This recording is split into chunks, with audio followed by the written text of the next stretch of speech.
Hey everyone, welcome back to my channel. If you're new here, thank you so much for tuning in. Today we're going to talk about ballet posture, and I like to tell my dancers that we're going to think about this in two pieces. So let's jump into it right away.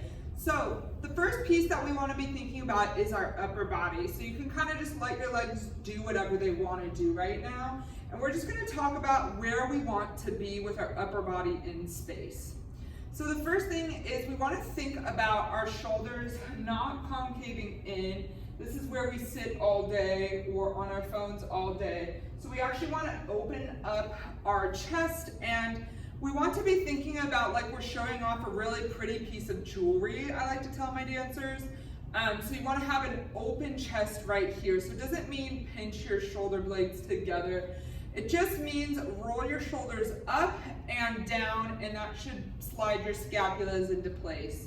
Another thing you can think about is pretend I had two magnets stuck on your scapulas, which is this part, and I was using that to pull your scapula to your low back.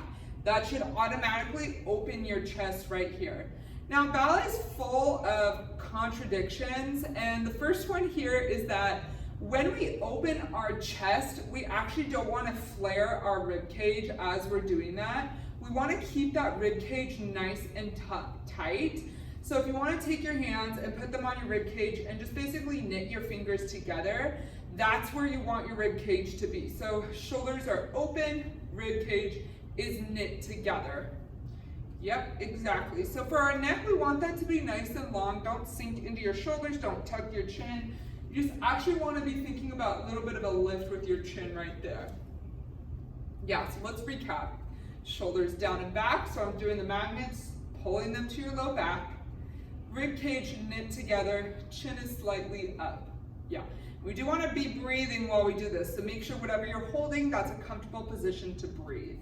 So when you knit your rib cage together, that should automatically turn on your abdominals. Now, what do we mean when we say turn on abdominals, engage abdominals?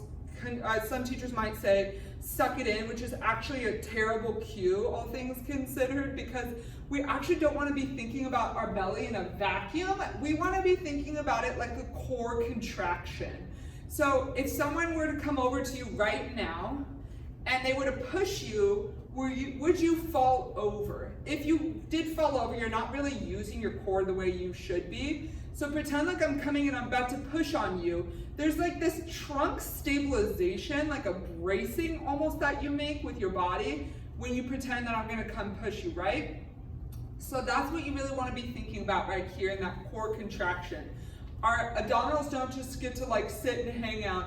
They're actually actively part of us when we're in the class, actively being used. So let's go over that. Rib cage knit together, core contracts. Yeah, so that leads us on to the next piece. So remember I told you there's the upper part and then there's the lower part. So the lower part, we're getting into kind of our pelvis region right here. So as we engage that core and knit the ribs together, we should actually maintain a neutral pelvis right here.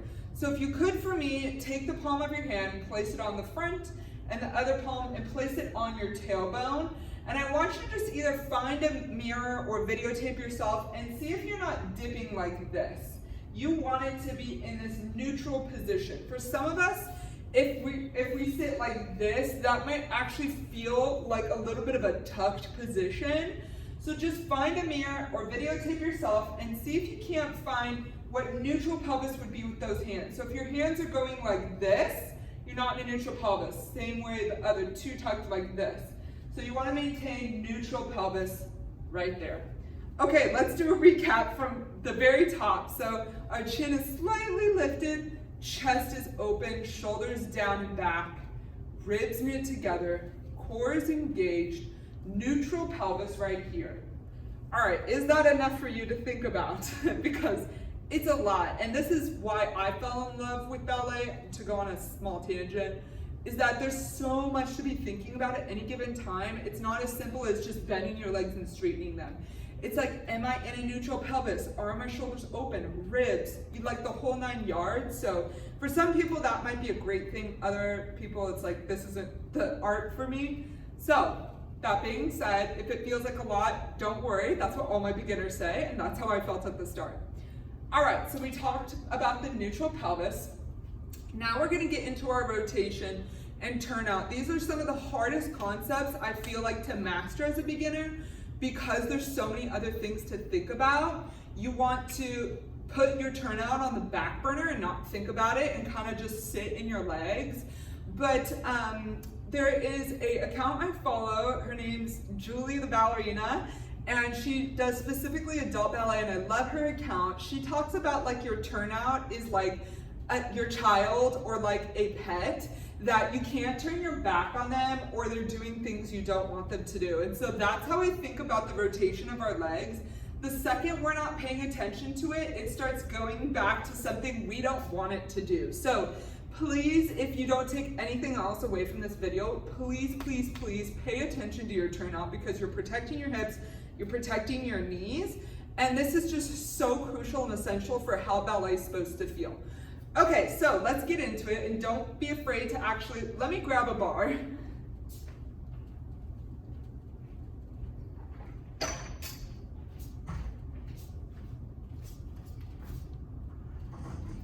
Okay, so be holding on to like a wall or something. So what I want you to do is go into like a parallel with your feet right now. And I want you to pretend like you're pressing, like you're stuck in sand, and you're pressing that sand away with your toes. And press, press, press. And where your feet stop, don't force it anymore. That's your natural turnout. Press and then stop. So 2 notes here. You can't lift your toes and place it, and you can't bend your legs and place it. This is called forcing our turnout. And we don't want to force anything. We just want to work within those natural limits of our body, and then we can grow from there. So let's go back to that parallel and press away, away, away. Very good. Now what we can do right here is we can take a gentle bend of the legs. This is called plie.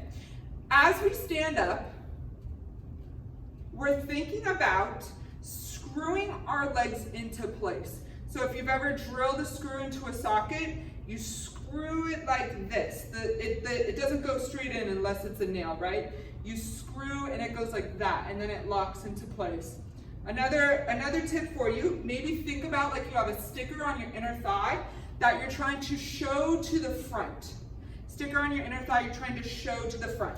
So as I'm standing up, whether you can see it or not, my leg is doing this rotation movement.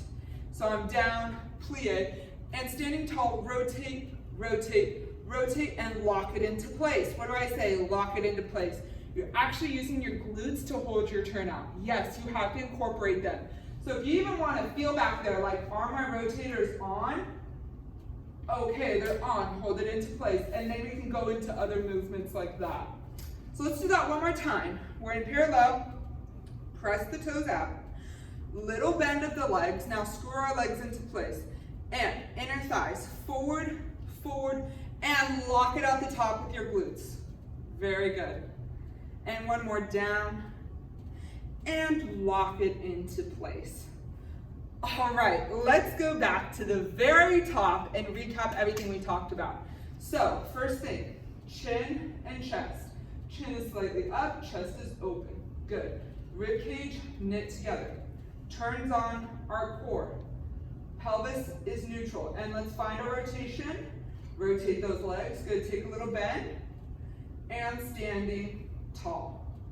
Very good. All right, last thing here that I want to make a note of is that you have to breathe through all of this. So if you have a really good ballet teacher, they're going to remind you to breathe, because I think we all want to stick it into place, and with our breath, it's not going to help you. So make sure you're breathing through these movements. All right, guys, I hope you enjoyed this video. If you did, please leave me a comment and just remind me that I'm doing something that you guys enjoy. And make sure you share this with a friend that you feel like would really benefit and value from this. I'll see you guys on the next video.